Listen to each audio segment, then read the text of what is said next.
पहला प्रश्न है कि कुषाणों का संबंध किस कबीले के साथ था? याद रखिए, यूची कबीले के साथ। किस कबीले के साथ? यूची कबीले के साथ कुषाणों का संबंध था। अगला प्रश्न, कनिष्क की राजधानी कहाँ थी? कनिष्क की राजधानी पूरशपुर। सही जवाब आंसर बी, पूरशपुर। अगला प्रश्न, प्रश्न संख्या 3, चरक किसके राज चिकित्सक थे?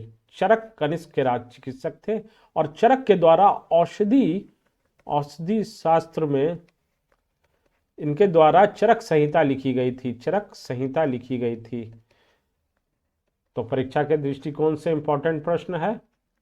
अगला प्रश्न, प्रश्न संख्या 4, भारतीयों के महान सिल्क मार्ग रेशम मार्ग का शुरुआत किसने किया था? तो कनिष्क ने शुरुआत किया था। और अगर पूछा जाएगा कि रेशम की खोज किसने की थी, खोज किसने की थी, तो चीनियों के द्वारा। किसके द्वारा? चीनी के द्वारा। चीनियों के द्वारा खोज की गई थी। और सिल्क मार्ग की शुरुआत कनिष्क के द्वारा किया गया था। अगला प्रश्न, चरक और नागार्जुन किसके दरबार की शोभा थे? कनिष्क के दरबार के शोभा थे। अगला प्रश्न है, शक संवत का प्रारंभ किस सम्राट के शासन काल में 78 ईस्वी में हुआ था? कनिष्क के शासन काल में शक संवत की शुरुआत हुई थी। और भारत सरकार के द्वारा भी शक संवत का प्रयोग में लाया जाता है। सही आंसर सी। नेक्स्ट, किस चीनी जनरल ने कनिष्क को पराजित किया था? पेन चाओ ने कनिष्क को पराजित किया था।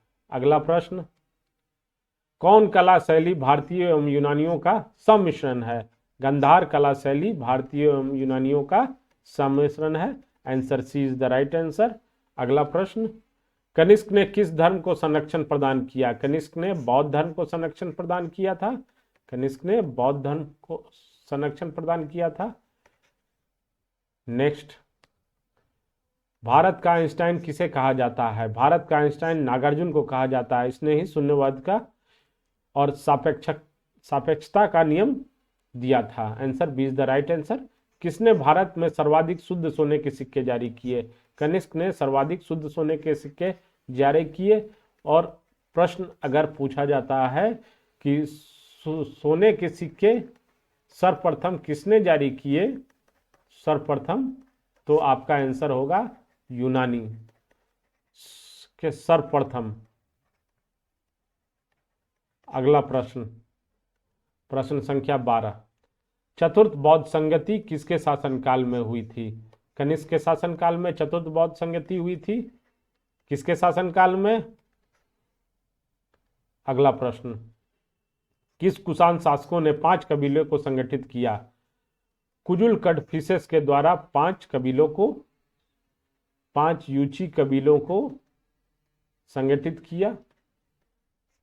यू कुआन जो कबीला था कनिष्क कहलाता था। कनिष्क, इसका सरदार था कुजुल कड़फिसेस, उसके द्वारा 5 कबीलों को संगठित किया गया था। तो answer B is the right answer. अगला प्रश्न, प्रश्न संख्या 14, कनिष्क के शासन काल में कितनी बौद्ध शाखाएं विद्यमान थी? 18 बौद्ध शाखाएं विद्यमान थी। Answer B is the right answer. और अंतिम प्रश्न है, कुषाण वंश का अंतिम शासक कौन था? कुषाण वंश का अंतिम शासक वासुदेव था। कौन था अंतिम शासक? वासुदेव था। आपको multiple choice question answer useful और जानकारी से परिपूर्ण लगा हो तो लाइक और सब्सक्राइब जरूर करें।